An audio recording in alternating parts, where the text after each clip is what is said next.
Sanibonani, ninjani? Ngiyethemba ukuthi niyaphila. Namhlanje akukho okuningi nginiphathele kona, kunokuthi nje ibandla. Kufanele phela senze ama-vlog everyday khona nizobuka. Ngenza lo 1% lo obukayo qhubeka ubuke. Lana sasisebhishi South Prom ngaleli langa. I think it was Saturday. Sunday if I'm not mistaken. Yeah, so nani enjoy nje nothing much akukhulu sokwenzakalayo lana kule mavidiyo ukuthi nje nibuke Nkosi yami. Anganami isikhathi sokuthi ngixoxele indaba engifuna ukuyixoxa izoxoxeka hawu shame.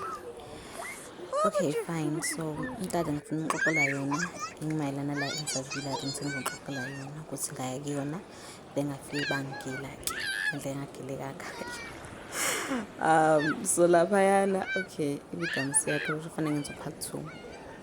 Okay fine, ningakhohlwa ukuthi sisenza ama-online application nama-CVs ngakho njalo siyawenza. For your admin ngicela ukuthi ningiqashe. Thank you, bye.